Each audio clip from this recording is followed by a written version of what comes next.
What's up, Capoeira Nation? Welcome back to the Capoeira Experience Podcast. Thank you so much for coming back and listening and be part of the Capoeira community. Without us, without people, there's no community. So it's good to have everybody together, coming back together now. This crazy stuff for the last 2 years is kind of like fading out slowly. So as you guys know, I'm big fan of people leading and people bringing back to a community, not only for the capoeira community, but also to a local community and making capoeira grow and making capoeira happen and offering a lot of value for, especially your local community. That's where we should start. And then I'm a big fan of these new guests who are going to have on the podcast, because not just the capoeira, also the leadership, and a big fan of people that step up for leadership and making stuff happen. That's what I'm about. And then with more further introduce, please let me introduce you to Monitora Reba. How you doing, Reba? I'm good. I'm good. Nice. Thank you for being here on the podcast and sharing your experience and your knowledge, because you have a lot of knowledge. Thank you for having me. It's humbling, but sometimes you don't think you have a lot of knowledge, but sometimes you realize you do as you start to have conversations. So I'm very excited to be on your podcast. I think it's a dope thing that you're doing. So I think, Thank you. yeah, I'm very happy to be here. Yeah, for sure. And yeah, is a lot of contribution that you bring back to the community. And like I said before, not only to the capoeira community, but also to your local community, because you guys are doing. I'm a big fan of you guys. How you guys are organizing. How you guys stay very organized. And I'm a very observant person. So last time I went to Sua Casa, I saw all of you guys like walking around doing stuff, and I was like, okay, this how we can do stuff, and it's really cool to see you guys working together and is to make stuff happen. It's really cool. Yeah, people forget events are kind of like mini productions. Yeah.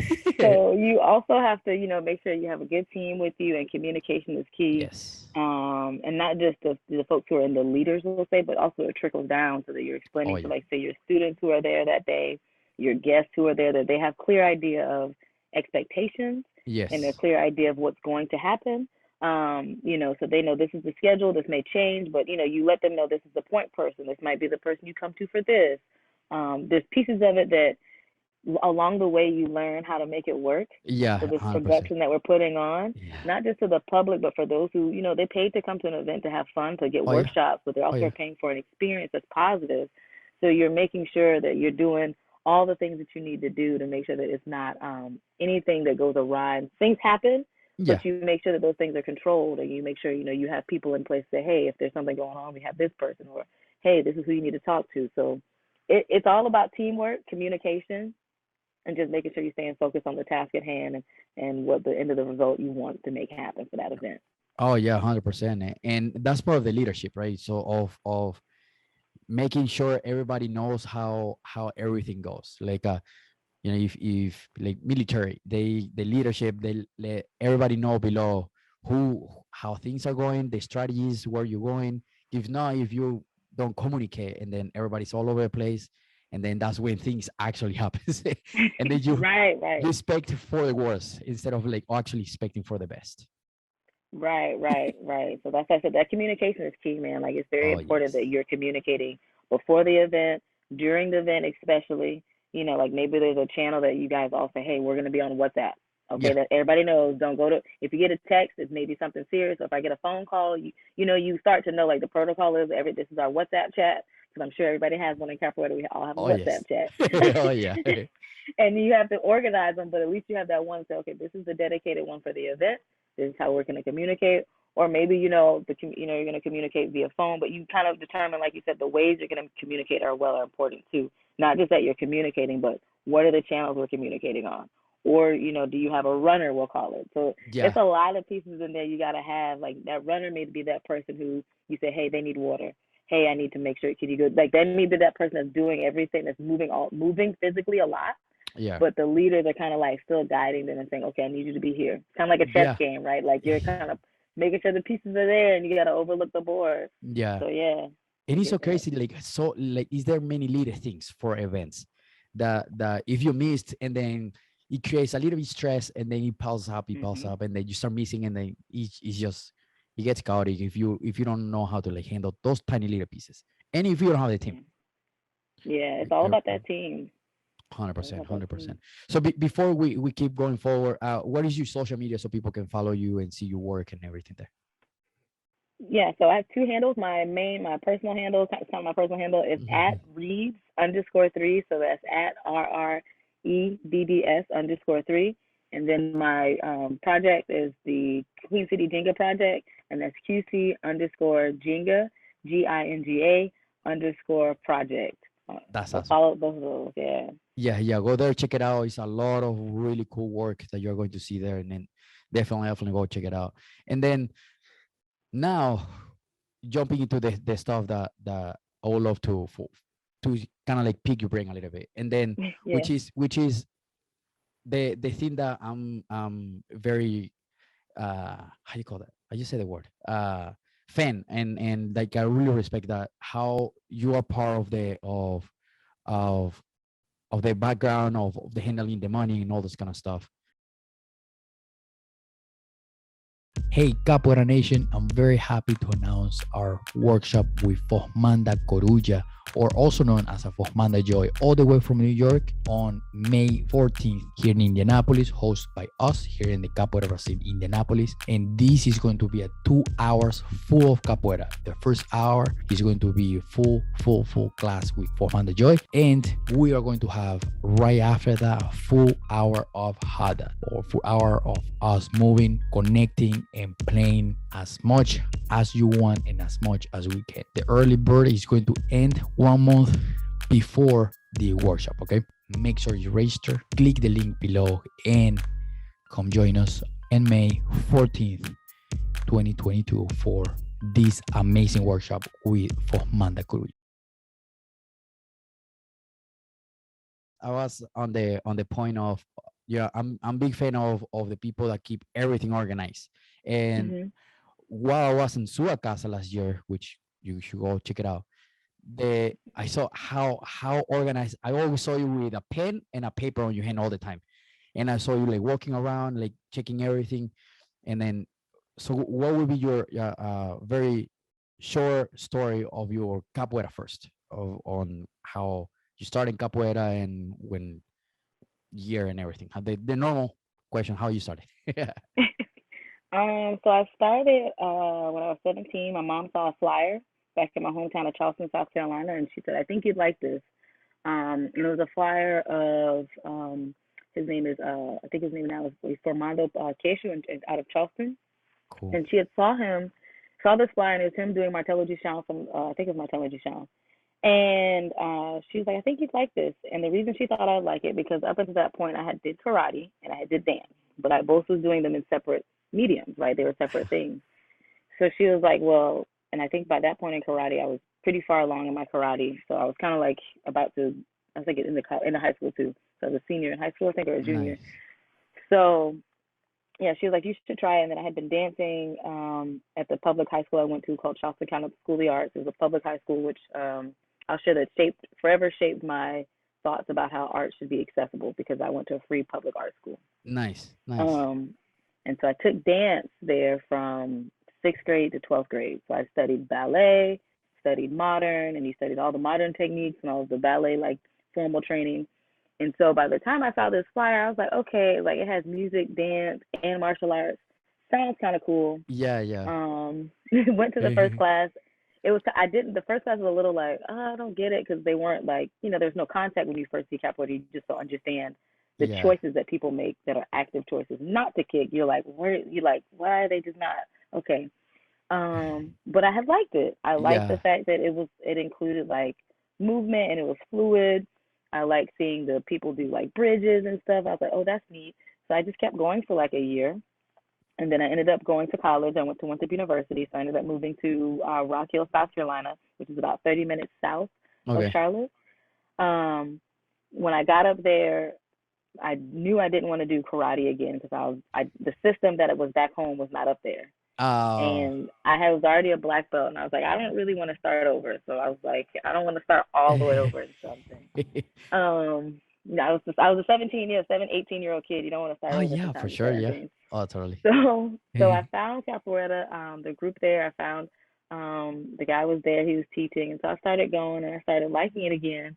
And so I was there doing Capoeira for a period of time, and then unfortunately the teacher, he had to leave. He had to go back to Brazil. Ah, Um, yeah, a common and story, you like, unfortunately for many of no, us. why? Yeah, so for a period of time we didn't have a teacher. So but I kept training and things like that, and then we were able to get in contact with somebody, and they brought Mr. Esquilo here, and then unfortunately he had to like leave too, and then Oh, we had Colton Messer now Zumbi here as well. So he's been here and he's been teaching in the area. And so that's kind of how I've continued my capoeira, just training and those sorts of things. that's so cool. So I've Especially I've Mrs. been doing it Kilo. now for like yeah, I've been doing it now for like 12 years. Doing capoeira. So like it's for me, it's been a very interesting dynamic. And I Yeah. tell people, because I already have the martial arts background and the dance background, I kind of have like a cheat because I Yeah. already had the two. They were just separate, and I Yeah. just had to put them together. Because in karate you spar, but you're typically sparring, so you're intending to hit people, Oh, right? And okay. it's a little bit different as far as like you're not trying to, let's say, have a dialogue, right? Like Yeah, we're that not trying to connection. like, Yeah. yeah, we're not trying to connect in that way. We're trying to like connect, like I'm trying to hit you, connect. I'm trying to break your face. So yeah, it's a little bit different, And in that we do have pads, and this we don't, so it's kind of like the opposite. Yeah. And then with dancing, there's the improvisation stuff that I learned through my formal training, which I've been able to put into capoeira. And it's interesting as a dancer to see more capoeiristas interested in this That's so cool. idea about Yeah. improvisation and some of Yeah. the techniques you learn in like modern dance class. So that's Yeah. been an interesting thing to witness as well. That's so cool. You think that that background of the music and then and the dance part that helped you to kind of like lead into the rhythm and the timing for capoeira? It made it easier for me. Nice. I Okay. definitely think it made it easier for me to move with others. It made me easier to find connections with others Nice. on a Okay. movement sense. So my struggles in capoeira have been with the language Okay. and been with playing music, not necessarily hearing how music should be. Like my ear can kind of pick that up because in dance you're typically doing that. Because music's Learning, about timing. yeah, right. And then like Yeah. learning sequences was easier for me because in dance you get taught choreography like a sequence, and you have to Okay. already know how to do it on the left side. So in dance, you're already like, if you go to dance a lot, you're in the room like, okay, I got to think about how do I do my left side. So for me, that was Okay. easier by the Nice. time I got to capoeira because I already could look at it and say, okay, you learn tricks. Like you learn like, okay, if they step forward, you remember they step forward, then you need to step forward the other way. Like you Yeah. learn those tricks in dance. Yeah. Yeah. In capoeira, that's not something we teaching, immediately. Like this is how you learn how to do the right side or the Yeah. left side, or picking up stuff fast is not a skill you're gonna get in immediately when you get in capoeira. It takes time. Yeah. So Totally. I kind of had that little head start because in dance, I've already been having to pick up a sequence like, okay, we got this many 8 counts across the floor. I got to know how many do that many That's quickly. so cool. Yeah. Yeah. Yeah. So cool. So I tell people I had a little cheat Yeah. sheet, Well, it's a little just like cheat something sheet. that helps you. That's Yeah. pretty cool. Nice. Nice. And then so you have about 12 to 13 years doing capoeira, and then Mhm. so then now from your background on where you went to school and college, and because you do the numbers, right? You did Yeah. accounting. Was it accounting? Yeah. Nice. So I Nice. went to school. My parents made a deal. I didn't want to go to college actually, and so my parents Same. was like, yeah, I didn't want to go to college, but I knew I didn't want to stay in You my just wanna do hometown. So capoeira, man. I was telling you my mom that. yeah, I wanted to be an artist. I just knew I wanted to be an artist. I didn't Oh, know what that nice. meant. I just wanted to be an artist. Yeah. Um, so the deal was they would pay for me to go to school for dance, but I had to get another degree. And so I was like, okay, that's a fair deal. I applied to one school, got in there. That's why I went to Winthrop. And then Nice. the degree I first started with was biology. That didn't work too well. I took one class and I was like, this is hard. So then I started doing business, and then I ended up doing accounting. And so I do accounting I tell people I do accounting by day and capoeira by night. Oh, nice. Yeah, yeah. So But that's that's pretty kind of cool what though. I do. That's a really good Mhm. deal. You get you art, and then it's funny that how things kind of like work out, because you say like accounting, that's so boring, and then now accounting is helping you a lot for Yeah, the yeah. capoeira Like part. I didn't. Yeah, I didn't think. Well, I was able to. I went back to school for a master's, and I got a B Bachelor of Science and a Bachelor of Arts one in dance and one in business. And then when I went back to school, I was like, okay, I guess I have to get a master's now. I found that they had arts administration, so that really interests me in terms Oh, of how to be an cool. arts administrator. Yeah, so I was like, how can I blend together? Because I appreciated the nonprofit community once, or the industry, once I understood what the word nonprofit meant. Because Yeah. most people have a misconception of the word nonprofit, but once I understand what it meant and how nonprofits can be beneficial and how they can be an industry that does not only help the community, but you can be successful in your nonprofit career, it changed my mindset about it. So then I was like, okay, Hmm. well, I want to go back to school to be an arts administrator. Yeah. And I figured I liked the arts was something I've been passionate about. So how could I blend together this accounting knowledge that I have, which is not common in the arts world at all? That's And really, really cool. yeah, how can I blend that together with my passion for the arts? And so I went back and got a master's in arts administration. That's so smart though, because now you're thinking on both perspective, and then Hmm. accounting part and the art part, and then just that's really cool. It's really cool that you also have that option there for to go to school and choose that. Yeah, yeah. For me, my thing was once I saw that a lot of like my art friends, like, they had to have two jobs. So I was Yeah. thankful that I had a skill set that I didn't necessarily have to have that second job, Yeah. with the accounting piece of it. But I understood why my friends had that second job.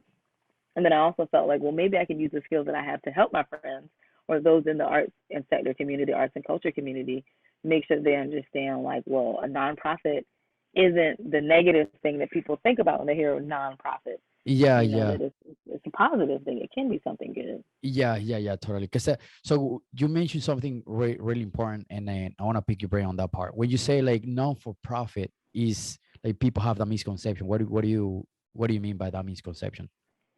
So people assume that because you're saying nonprofit, you're not going to make any money. Like if Okay. you are going to work as a like in the nonprofit sector, that you are, it means that you're not going to make money, which Okay. is which is a misconception. What nonprofit means is that it's not profiting to one person. So the concept is that the entity itself is Yeah. making the profit, not the individual.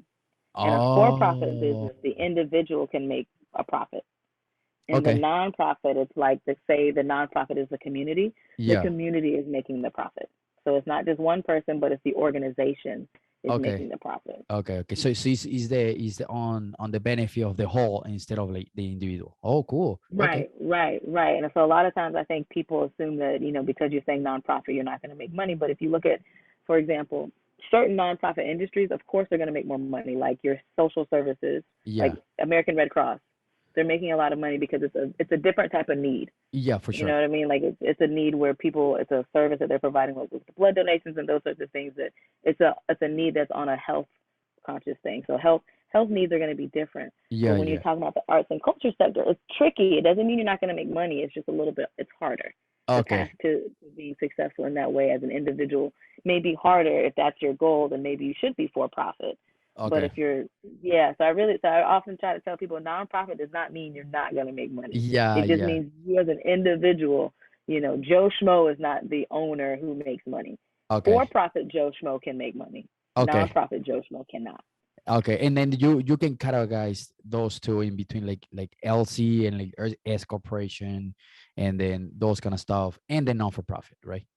Right. Those are Okay. types of business entities. So Yeah. from a tax perspective, like you might have an S corp, you might have an LLC, or you might have a C corp as a corporation and a nonprofit. And Okay. that's just depending on what you feel for yourself is how you want your business to look like on the business side of things. Okay. Because Okay. there's a part of all that we do that can be a business, and then there's a part that's still, and the nonprofit is in itself is still a business. It Okay. doesn't mean that it's not going to be a business. Similar to when you were talking about how we have Suakasa, it's like I said, it's a production, right? Yeah. Because we're trying to make sure that this thing is happening, and Yeah. sometimes you forget that it is a production, that you're That's a watching really as the very smart as to the see. other side. Yeah, as a person attending, you're watching what we've curated for you to experience and see. Yes. Yes. Oh, I love So that. like when you Okay. said you see me walking around with my pen and my Yeah. paper, which is just for show. No, I'm just kidding. So I have on there like, okay, these are the times, right? Like I'm like, we have each of us are looking at the times and make sure that schedule flows. And even though sometimes we know the schedule may be lax, but we have an idea. Like we Yeah. might have a range in our head, okay, Friday is from 6 to 9.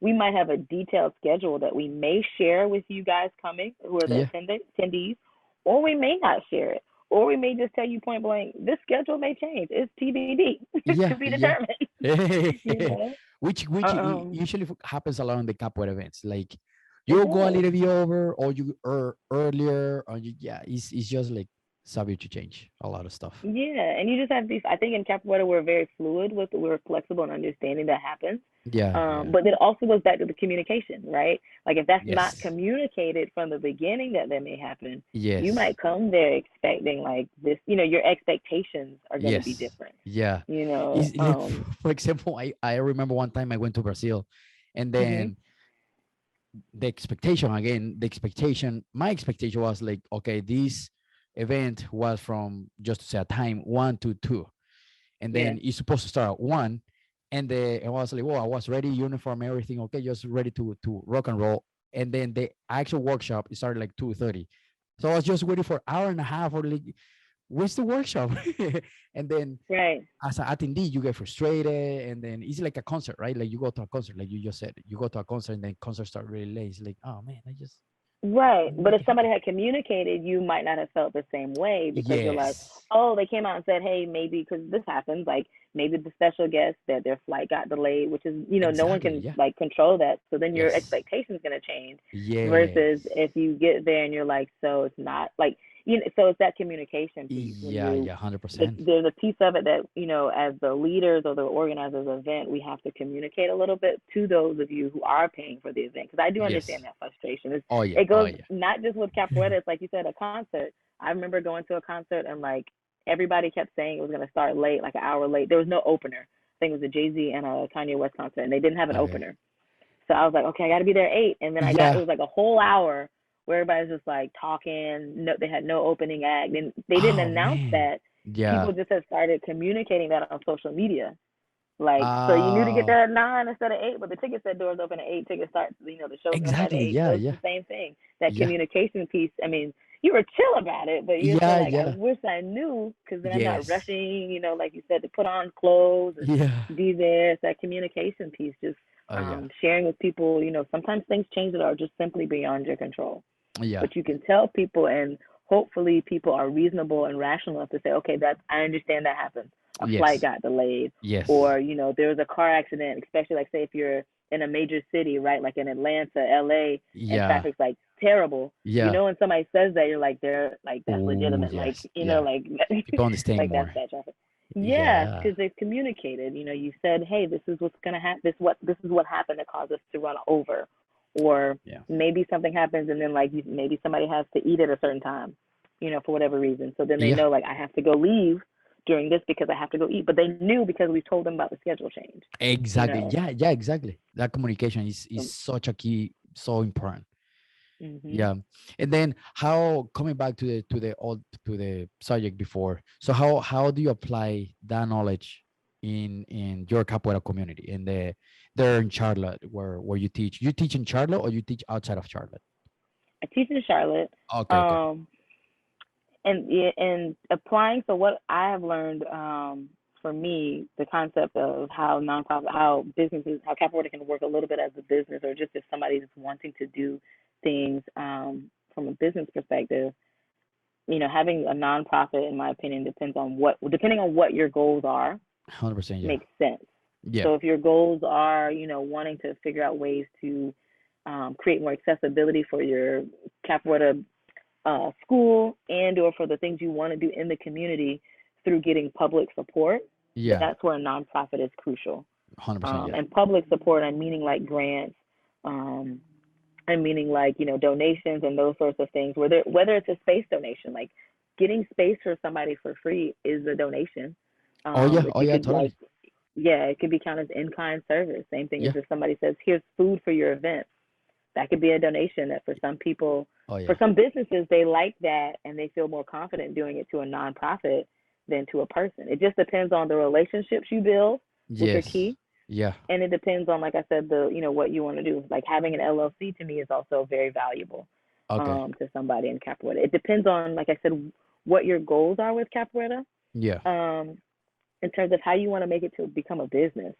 It's a Yes. tricky slope too, you know, because you have Yeah. to think about not just how you make it as a business for what you want to do so that you can live off of it, right? But then Yeah. also how do you live off of it in a way that's full of integrity and authenticity. So you Yes. have to 100%. Oh yeah. decide the best ways that work for you without making yourself and or the art itself feeling like it's exploited Yeah. or feeling like that it's being taken advantage of. And so that's 100%. where Yeah. it's a slippery slope that you have to ask yourself on a daily basis. Are Yeah. you making conscious decisions that are making sure that you're staying authentic? Are you Yes. making decisions that are staying, morally Ethically sound? correct. Yeah. Right. You got to make sure because there's pieces of it that this is something capoeira itself is something that's been given to us from those, Yes. this thing that started as from a place of oppression, a place Yeah. of resist, from a place of resistance, to making sure that we're not diluting it, that we're not Yes. like Yeah. Yeah. Forgetting mocking about it. that and just like keeping the pocket safe and just forgetting about the Right, struggles right. of the back behind. There's a Yeah. balance to it. So that's 100%. so there's a balance of doing those things from that side. But like I said, yeah, nonprofit can be beneficial to you if you have goals to make capoeira not for the community. It can benefit you in that way. Oh yeah. Oh Um, yeah. Getting a nonprofit is not difficult. It's a little costly. It's not cheap. Yeah. Same thing with an LLC. It's not cheap as well. Um, but there are things that that can be beneficial if you're planning, if you have a desire to make capoeira not just the thing you go to, but like Yeah. more than a hobby, Yeah. and you want to have impact with it. Yeah. There's ways you can do it where the community can support you. And so for us with Oh Full yeah. Casa, that's how we've been able to support. We have, there's a nonprofit here that we're able to tap into, not just through that, but also through connections and getting grants and those sorts of things. And I don't know if I haven't talked to enough people who've been doing capoeira older than me to know what their thoughts are Yeah. about it. This is just me with my knowledge Yeah. Yeah. Of of course. Yeah. Yeah. We're what I've pretty valid. seen. Yeah. Yeah, and so I don't know for others, if those routes made sense, because Yeah. sometimes they don't make sense. Yeah, yeah, You yeah, know. totally. And I was having that conversation with Cabezon on the last episode of being like, you can totally make a living of capoeira, and you can have a living, but not like exactly what you just said, not taking advantage of the art, and don't forgetting Mhm. about like there's an art essence of this, and still making a living, and like you said, finding the balance of not forgetting about the art, the fundamentals behind the art, not the group, not the capoeira that you practice, but the art itself. And Mhm. it's very important for us to keep that and to preserve that. It's just like that energy and like beautiful, better energy that you get when you come to the hut instead of just having a empty space with no energy. Yeah, yeah, that's what I said. It's very important when you're Hmm. making, to me, when you decide which one you want to do, or if you want to have both an LLC and a nonprofit, Yeah, yeah, yeah. um, understanding that it's okay to think about capoeira as a business, 100%, but it's about 100%. the output, I think, at the end of the day. So even though you may have that business, you got to ask yourself, what's the output am I putting into the community? Not just, Yes. like, so you got to think Yeah. about the output that you're putting not only into your local community, but the capoeira community in general, in Yes. terms of like, how is that contribution like valid? How is that contribution helpful? Yes. And these are personal questions. These aren't questions 100%. you Oh should yeah. go. I don't think you need to go asking people about. Yeah, You might yeah. ask some of your close friends about at times as your, just like your journey in life. Oh yeah. Oh yeah. Um, 100%. but some of these questions you have to ask yourself, like, is this authentic? Am I putting out something that, is valid or good? Yeah. Or is it just me doing it, with no regard to those who came before me? How am I Yes. helping others with the fact that I have the ability to get grant funding, right? Like, 100%. that's something I think about. Like, how can I help others? Okay, I have this nonprofit. Like, how can I help others in a way that gives them, something to come up? Like, how can I do that? Maybe I have a nonprofit and you have a project, so maybe I could be the fiscal agent for your project. Oh yeah. Oh yeah. So like this, like for example, if there's a friend of mine who maybe they want to do a capoeira like performance, right? It's not something I have a desire to do. Maybe they do, but they need funding. So Yeah. then we say, okay, well, I may assist in either doing maybe some paperwork, or they may do all of it, but they could, we could talk about how can we partner in a way where I don't mind being your fiscal sponsor, which Yeah. means that they could use the tax ID of the nonprofit to get the grant funding. Oh, okay. I see. Nice. Okay. Cool. Okay. So it's kind of like if you think about if somebody has like a umbrella, Yeah. and I can say, here's one of you can come under my umbrella with your project, do your project, and then you like get back from into the ring, Okay. or you stay Yeah. under Yeah. the under, or we stay under the umbrella together, Yeah. But it's Yeah. a Yeah. way Yeah. to kind of 100%. like work and support others in the community who maybe they didn't have the resource to get the nonprofit, but they have the idea. That's So awesome. now we just That's really cool. collaborated Yeah. and worked together. They got grant funding. I was able to, give some visibility. This is another way of having positive exposure, in my opinion, because now I've given some exposure to the organization that is the Yeah. nonprofit, and they also got exposure, and That's they got so grant cool. funding. That's very smart because also, and then you can use both entities to again to serve the community and to help the community. Right, two You people came think, together. Yep. yeah, yeah, you think is a, and again it would depend on what are the goals of the person creating these two entities, but you think is it better to start with a LC or with a non-for-profit? If a instructor, let's say somebody instructor saying like, oh, I have 15 students and I want to start, an LC, or should I start non-for-profit? I would say if they have 15 students or something like that, probably a LLC. Will be more worth it, right? Yeah. Yeah, it'd be more worth it. Now, if they were doing, like in my case, for example, I was primarily doing work in schools and doing work with Oh, communities. okay. So for me, I felt the nonprofit was a much more stronger route because I didn't have a lot of students. Okay. Okay. And most of my work has been either through after school programs or like local like schools and things like that. So for me, that made more sense than to me It does having an make a lot of LLC. sense. Yeah. Yeah. So Totally. I think it depends on what your like maybe your current situation, is that if you have students, an LLC might work better for you to get the small business loan to do the things you need to do if you want to have a studio, or just even the small business loan can help you invest in like equipment and things like that in the current space that you may have, Yeah. versus a nonprofit might not be beneficial to you if you're not really working already in those populations or with those organizations that kind of are in the nonprofit industry. Yeah. So I think it really depends on where you're at and maybe what your next immediate to long term steps are going to be. Yeah. Yeah. And the whoever is listening to this, and then you have the idea in the head, you'll sit down and write down what helps, what goals, and see where you want to be in the next 5 years or something like that. Yeah, like you write down your immediate goals, your long term goals. Mhm. For me, at the time when I made the decision to do the nonprofit, it was I didn't have a students of my own in that way that I had like a lot of students, and I was mostly doing, like I said, work in like after school programs. So to Yeah. me, it made sense to do a nonprofit because I Oh was like, yeah. well, I could get grant funding to continue to do the work in communities Yeah. than if I try to ask people for it on my own. I could go ask people; they could Yeah. maybe, but Yeah. it's more easier I found for myself to do a grant, to Okay. do work with the local arts council. Most communities, cities, or local municipalities, you have a local arts council either at the state level or at the city level. Yeah. Yeah. Yeah. Yeah. We Typically, those actually have one here organizations, pretty close. yeah, typically those organizations usually have some sort of grant program Okay. that they're going to give nonprofits grants or creative individuals. Sometimes they do give it to individuals as well. So Okay. even if you Okay. have the LLC, you can still maybe get the funding as an individual. Um, But not it as just big might as a mean non-for-profit, right? it depends. It depends on That's true. what That's true. it depends on what it is. Like sometimes it's a bit easier, I think, for a nonprofit to say that they get the grant because they know Yeah. that Yeah. it's not going to stay in one person's pocket. Yes. Um, Yeah. Yeah. it's a little because a nonprofit has a little bit more transparency. It has to do in terms of reporting on taxes and that sort of thing.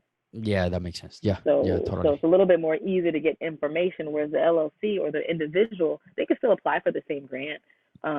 It just might mean that there's a little bit more nuances that they might have to their grant application, but they Yeah. can still apply for the same grant Yeah. with the That's awesome. Okay. organization. Okay. So both can work. Yeah. Cool. Cool. Okay. I'll check that out too and see how that can help here in Indianapolis to see, because Yeah. that might help also for events, couple events, and like also for putting programs for the kids, for especially for the kids class I have, and try to help the community with that. Yeah, I think if there's programs where, from a grant perspective, if you're thinking about, it depends on how the program is going to be, right? Like if it's going to be a program where there still may be a cost to it, but it's Yeah. a low cost. So from a nonprofit perspective, you might have a program where if the typical cost, like say for your classes monthly, is like $100. Yeah. But if you do through your nonprofit program, it might be half that to a third of that, because Okay. you're trying to get a specific, those folks who it might be difficult for them to get access. They don't have the access of funds, because typically those of from Capoeira, from one perspective, you got to think about it. If you have accessible funds, I can't think of the name. It's like when you have additional funds in your household that can be used towards things other than your bills or your living expenses. Okay. Okay. Yeah. Yeah. Yeah. Yeah. So sometimes when you have those funds, Like especially folks, entertainment, something like that. yeah, like I can't think of an exact name right Yeah. now, but when you have funds that you can say, hey, I can put this towards something fun. Capoeira is that fun thing. Okay. For some people, they may not have those funds as easy, right? Like, minimum wage and those sorts of things are like pretty difficult right now, especially like with gas, right? Oh my Going gosh. up Yes. like crazy. So then those accessible funds, right? Those Yeah. excess funds, that's what I should say, excess funds. Yeah. They're not as there as easy. So then if you do your nonprofit and you say, hey, local arts council, I want to offer after school program for kids. It's going to be maybe $50 instead of the $100 that I usually charge, because I want certain parents who can come in there. They may have a certain income, or maybe they have certain other things in there that you're trying to make sure that those kids of certain populations have access to Capoeira, Yeah. right? So you can have that program. That's what a grant can help do. Like, it funds that program. The grant doesn't mean you're going to get the money and you pocket it. No, that you might get those monies and say, I want to buy the kids shirts. It might buy the kids meals for that program that Yeah. day. Yeah. It could cover, though, the cost of the instructor Yeah. to be there, Yeah. but it Yeah. doesn't mean that at the end of it there's going to be excess funds left Yeah. Like over. 100% of the fund is going to be for the person. Right, Yeah. right. Yeah. So you Yeah. would break those out, but say for example, your teaching fee might be built into that along with other items needed for that specific program. Okay. It Okay. wouldn't be long term. So if the program was an after school program, let's say it was 8 weeks, you said, okay, over 8 weeks, this is X amount of dollars. My rate is built into the budget, as Yeah. well as maybe the cost for utilities, the cost for supplies for the program. Could be meals. Some grants don't cover meals, but you might be able to get a local business to say, I'll bring you pizza, Yeah. right? Yeah. Or you might need markers for the kids, shirts, like those things all in the budget just for that 8 week program. Okay. And then after that 8 weeks, in theory, all of the money should be spent. Oh, I You see. shouldn't Okay. have Okay. you shouldn't have excess funds left over. So Okay. your program it's almost like each time you're doing these programs, they're breaking even. Yeah. Or if you have excess funds, you can show how you use those monies to put back into the future program. So maybe you have excess funds, Oh. but you're like, but you still ask the organization who gave the grant to say, maybe my teacher who was supposed to cover got sick, so then I paid a teacher at a lower rate to come. Could we use these funds for the next 8 week program we have starting in 2 weeks? We have this piece left over that we can use for that.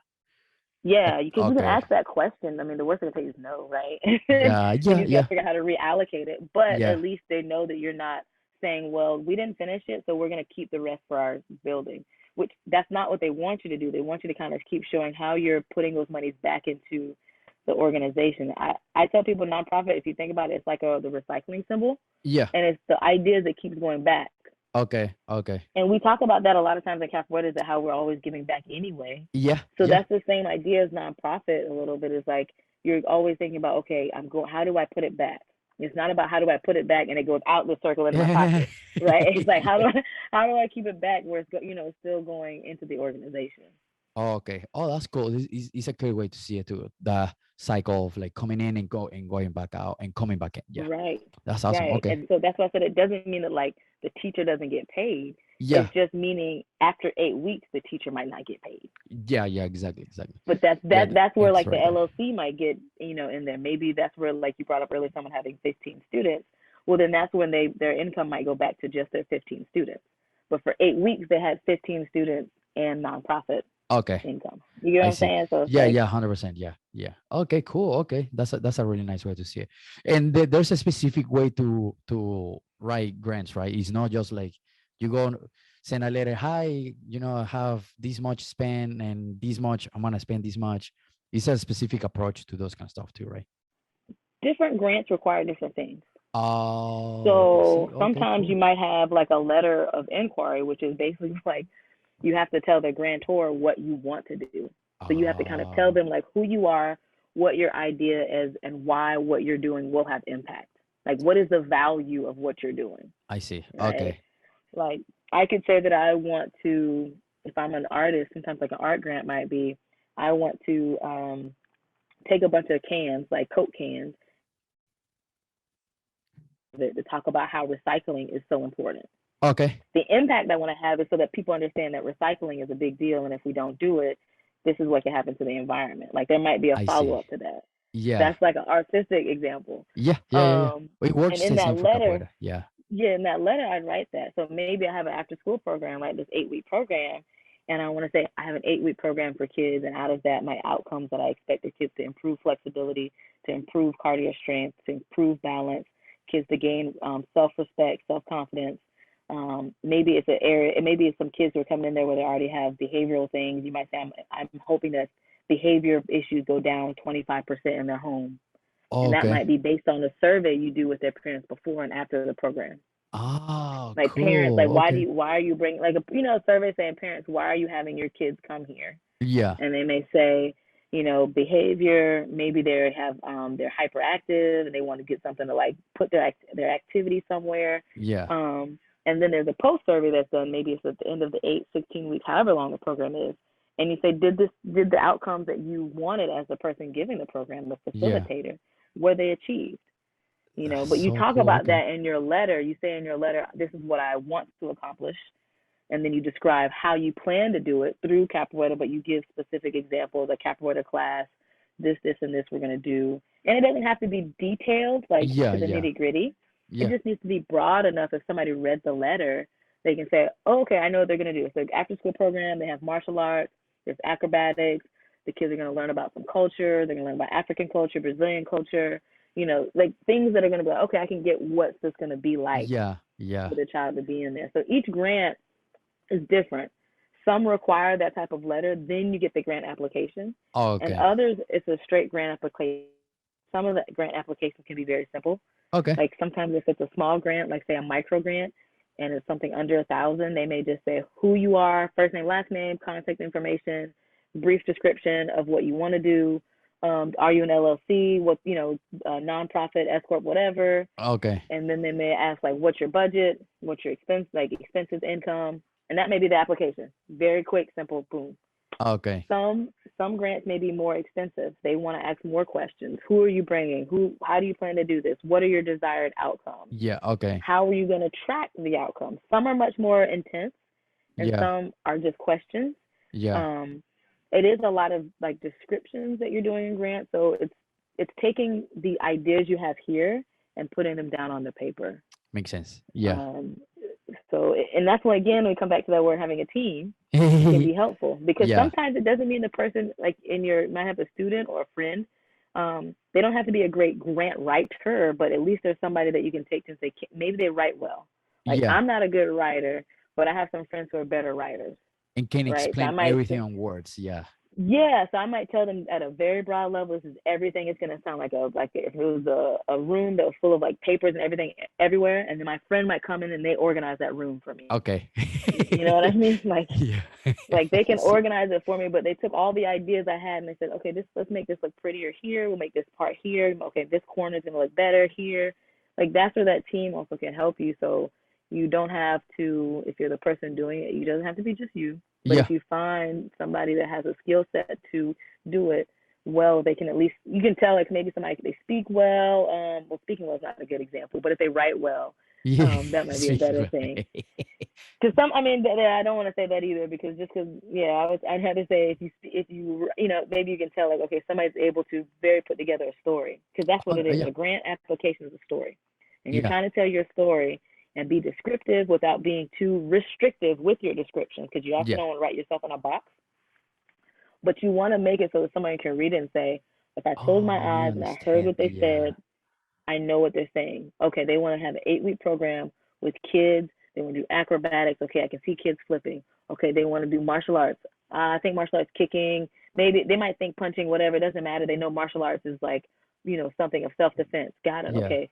The kids are going to be doing music. Okay, I see instruments. Doesn't matter what they think the instruments look like. They know Yeah. music means instruments, singing, right? And then dance. They say, okay, they're going to be moving some kind of way to rhythms. Like, you want them to be able to think in their mind. They can imagine what you're Yeah. saying. Yeah. Yeah. So when they read it, you're like, boom, I know exactly what that makes. I know what it kind of looks like. And the idea you want them to get out of it, that looks fun, engaging, and impactful. Okay. That's Okay. what you want them to get out of it. Yeah. That makes a lot of sense because I mean you want the person on the other side that have no idea what capoeira is and have no idea how capoeira can help not just the person but also the community as a whole. And then you gotta be explicit and make them understand because that's their money. They want to know how he's gonna be back to the community. Right, right. They Yeah. don't want something where somebody's like, I'm gonna do a capoeira class. Okay. Okay. Like And most people, yeah, like most of the time, if you do, like you said, capoeira from a teaching perspective, even if you're a student, when you go in spaces and you say, okay, guys, we're gonna do a capoeira class, everybody's like, crickets. No one knows what that is, yes, yes, yeah, You got to 100%. explain it. So if you already got to explain it in a demonstration, to think you're gonna write a short paragraph of 3 sentences and someone's gonna get it, you Yeah. gotta think beyond that. You gotta think, Yeah. how can I be descriptive? And think about, those times when you had the new student in the room and they didn't know what you were talking about, or like when you're teaching and you're trying to give people a sequence and they don't know what the other side looks like. But you already know, oh, the other person can do this, but they don't know what Yes. person B is gonna do. And their head, Yes. they're like, so I'm gonna do this and why? And then Like, yeah, yeah, yeah. so you gotta explain that. So you gotta think the same way when you're writing a grant application, whether That's that's a a really letter of cool way. inquiry. Yeah. Yeah, you gotta think. We gotta imagine, and we already do it already in Capoeira, right? We're often thinking about what is the other person doing. Yeah. So now it just requires another set of like, how can I explain in words what my class may look like or my program may look like at a 100%. very high, yeah. And how can I do it to somebody if they close their eyes and I read these words, could they They can say, see the I movie got there. it? Yeah. Yeah. Yeah. Yeah, that's how Yeah. you have to think about it. And this next question before we finish. What and again this is not like legal advices or anything like that, but how people can can you say it's in a specific way how people can report these grants through like taxes because every year we got to report taxes. It doesn't matter if it's LLC and non for profit, right? Mhm. So if you get a grant, typically the granting organization is going to send you a 1099 Oh, okay. as an LLC, but you'll actually get the 1099 if you're in a nonprofit, and so you're going to report it as income. Oh, okay, okay, Because okay, typically when you get a grant, it's non-taxable income okay, from the organization giving, and you're going to get a 1099. Now I think you're going to get the 1099 NEC, or you might get the 1099 MIC, miscellaneous. You'll okay. either get one or the other depending on how the organization brought you on. If they Oh, brought you okay. on as a contractor, then you're going to get a 1099 And they NEC. are But the if they one that brought you, sent you that. the organization will send you Okay, that. okay, okay, If you okay, get something over $600 or more, they're going to okay, send you a 1099. okay, And so that's when you'll report it as income on your taxes as the individual or the organization. Depending on like if you have an LLC, you might have a certain type of LLC classification where you report as an organization or an individual. okay. Um, or as a nonprofit, you're still going to show that income, but the nonprofit again doesn't have to pay taxes on that income because Yeah. it's a Okay. nonprofit receiving a grant. Okay. Um, And as an entity, you gotta save is the specific percentage and whatever percentage it is, right? what do you mean To percentage? because as a 1099, you gotta you are the one responsible for the taxes, right? You Correct. have to save them like I don't know, let's just say a percentage, right? Like 30-40%. And then you pay those taxes with those 30 or 40% or whatever percentage it is, right? Yeah, so if you're a nonprofit as an individual, you're gonna basically put that 1099 that's gonna have your income report on. That's gonna be included in terms of your overall gross income for the year. So say Okay. even if you have a salary job and then you get a 1099, you're gonna put your salary job and that income together, and that's your total gross income for the year. Okay. And so typically your salary job is already taking your taxes out, but for that Okay. 1099, you didn't pay taxes on it. So Okay. then it's going to say, based on your total income, what is your tax that you still owe, or maybe you overpaid taxes. Makes sense. Okay, cool. Cool. You And then say, that's and when you mentioned having an LLC comes into play, because depending on your LLC, you might have expenses for your LLC that offsets the income you receive. oh, okay, because you can write that off. Okay, Yeah, so okay, maybe cool. like you had certain expenses as a business, as an LLC, like travel. There might be certain travel expenses you did out of pocket that Yeah, you can say, I might have received $300, but I spent in gas, or maybe gas just not going to an event, maybe gas going to and from your studio to teach, because yeah, that's, you're teaching. That might, maybe you spent, let's say now with gas prices right now, right? Maybe you spent like $800 in yeah, gas, but yeah. you had $300 in income. That's it's a loss of $500. Okay, So okay. you can offset those things, when you have an LLC, as well as a sole proprietor, you can still offset that too. So any expenses, even if you don't have an official LLC, Yeah. you still count as a sole proprietor. So you could Okay. still offset those things. Yeah, yeah, Um, I think the IRS typically does like 50% on gas and meals if you don't know the dollar amount. yeah, So you still yeah. can get some tax Nice, credit for that. nice. And if you're listening to this, and just make sure you ask somebody capable with Yes. the whatever you are doing, and whatever is working for you, or whatever you need. Yeah. Yeah, because Definitely ask they'll give you more a tax details. professional. Tax Yeah, profession. Yeah, yeah, tax a profession. tax professional. Yeah, definitely ask a tax professional. There's a lot of information out there you can find Oh on your yeah. own on the internet, but of course, ask a tax professional those questions if you're deciding to do an LLC or just keeping yourself as a sole proprietor. And they'll be able to tell you like how to track information if you really want to get nitty gritty, or if you don't want to track information of that piece of it because it can be tricky. They can also give you advice if you need to open up a new bank account, because that's a question sometimes people ask me, do I need a whole new bank account?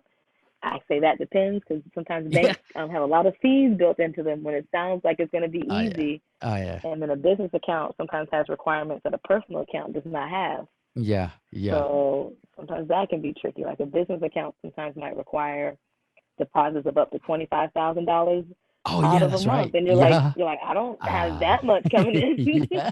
Yeah, or especially at the 500 beginning. transactions. Yeah, Ah, right. Or 500 transactions. Like that does not make sense. You might have 500 transactions for an event yeah. once a Once a year, year. Yeah. but so those are things a tax professional or a CPA or an accountant can help you understand if those are a need, or if it's just simple, hey, keep your regular bank account and we can figure out another way. So there's ways that sometimes that information I know can seem a lot when you're 100%. first starting out, but sometimes in the beginning it's better to be simple. And then the Yeah. more you grow, then you figure out, okay, how complex is this getting for me?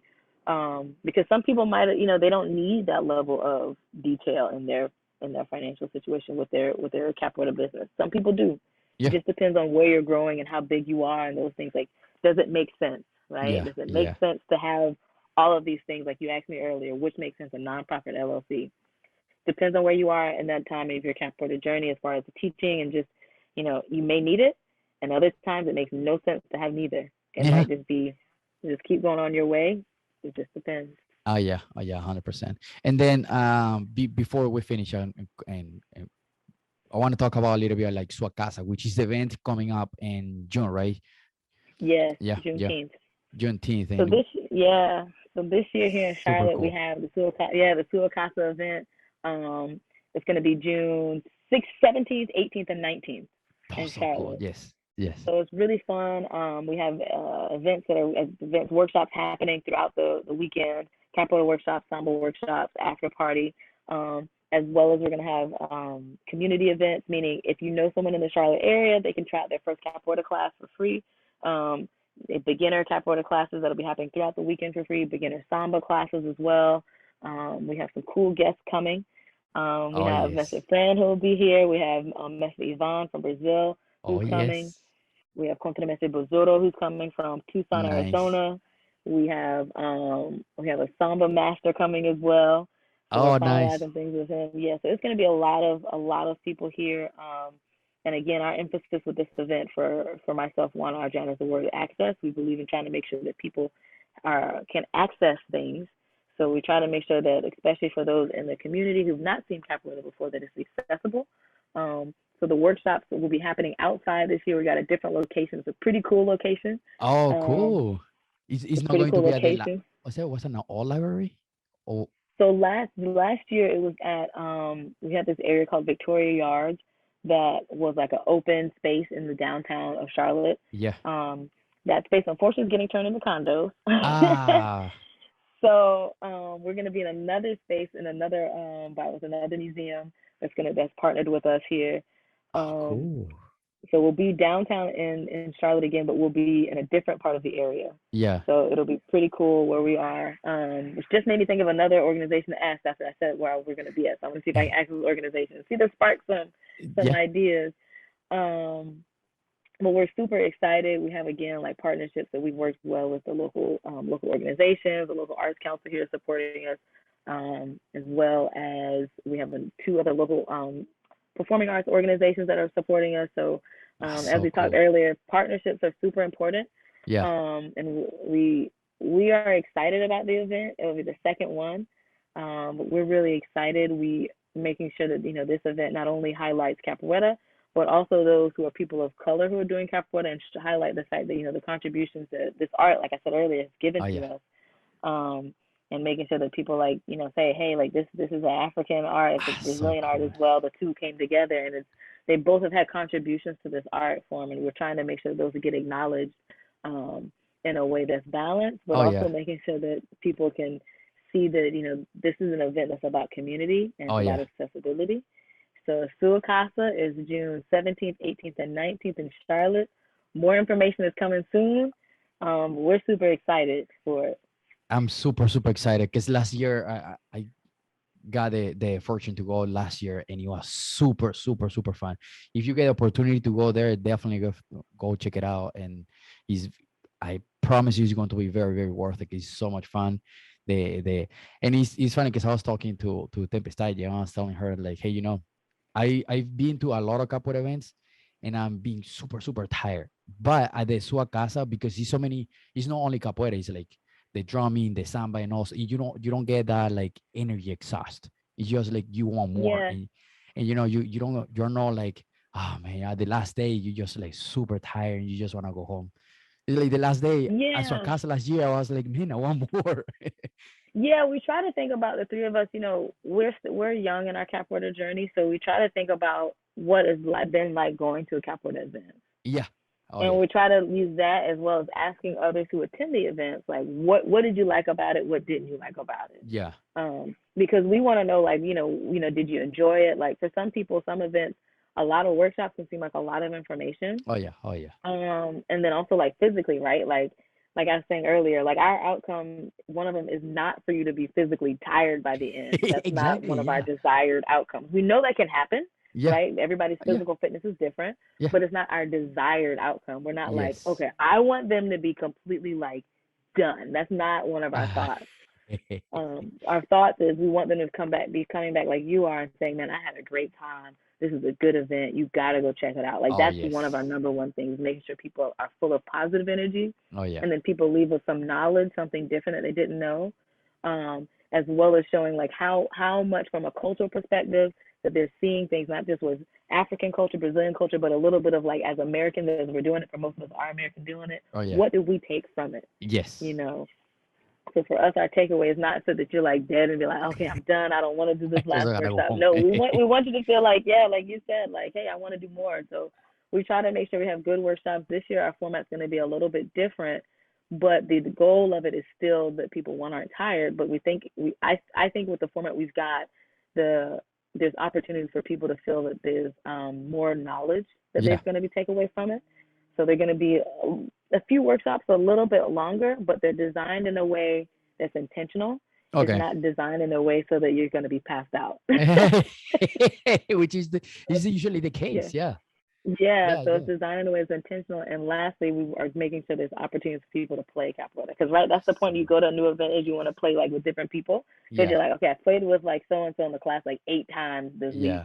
I need somebody else to Yeah. play with. Oh yeah. So that's also the goal we had in there, so that people feel that they had opportunities to play multiple people in the different classes, as well as, of course, everybody loves to go to like the big halls at the end. So Yeah. I think this year the way we've structured it is going to be different, but I think it's a good difference. Oh We're yeah. trying to make sure, like I said, It's so it's a fun. fun. Can't wait. Yeah, Can't wait. And I've been telling all my students, I think I'm expecting to bring about like 10 people. Ooh, including me. yes. Yes, Yes, come, yeah. come, come, And like man. when we met in Michigan, I was telling everybody there, like, dude, you gotta go check it out. You let's go to North Carolina, and I have probably like 3, 4 people, like I think outside of here in Perfect. Indianapolis that are they're gonna join us there. It's gonna be super Yeah, I know. fun. I was telling everybody too. I was like, you guys, it's really fun, and Oh yeah, like I said, we make sure you're not tired, but we try to make sure there's positive energy throughout. oh So 100%. it's gonna be fun. It's gonna Is be oh fun. yeah, oh yeah. I'm very very excited. So yeah, thank you so much, Reba. It was so nice to have you here. It was super nice. Yeah, thank Yeah, you. for sharing your experience and your knowledge, and there's still so much that we can talk about. Yeah, man. Yeah. No, this is dope. Like I said, your podcast is super dope. I think in the Oh, age of thank you. technology, um, most of us now who are younger doing capoeira, things Oh yeah. like this interest us. So I think, it speaks to also getting the older generation and the younger generation. It's a good way to combine the two because it's using technology through like Zoom and platforms like this, as well as a podcast is something people are comfortable listening to, like driving. Oh yeah. Oh And you yeah. can, you want to know, especially as you journey through capoeira, you want to know what people are thinking. You want to Yes. know some more about insights of who they are and who Yeah. Oh they're yeah. not. So Yeah. these platforms, you can like see that or hear that and get Yeah. some sort of idea of like who is this person Oh that yeah. I only see on Instagram or YouTube or Hundred maybe at percent. an event and I just waved at. So these are good platforms, man. So this is dope. Thank you. Thank you. Yeah, because like the way I started this podcast, like I have so many questions that I have no idea. And then no one person is not gonna give me all the answers, and then Yeah, it's yeah, just like, how can I answer all these? I just have so many questions. And I was like, oh wait, a podcast, I can reach out to a lot of people and they just like record it, and somebody's gonna have the exact same question I have. You just, or they're afraid to ask, or they don't know who to ask, or they just forget or whatever, and then I don't want to do it, and then they lose the motivation. And I want more people to yeah, teach capoeira. I want more capoeira around us, and it's just cool. It's just cool to have capoeira around us. yeah. Yeah, yeah. Oh, awesome. Thank you so much for coming here, and then we'll definitely see you very, very soon. Awesome. I can't wait to Awesome. see you in June. Yes. Bye. Bye. Hey, thank you so much for listening. Thank you so much for being part of this episode one more time. And thank you so much for being part of the Capoeira community. I'm very happy you made it all the way to the end. Now, make sure you listen to the next episode next week or the following week or the previous episodes. And don't forget to subscribe to our YouTube channel. And don't forget to follow us on Instagram.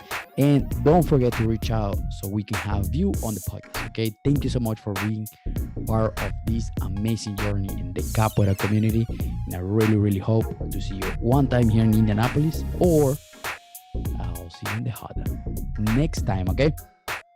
Keep training, keep your Capoeira school, keep supporting your Capoeira school, and keep training, keep loving Capoeira, keep training, keep playing the Hada. I'll see you in the Hada next time. Peace.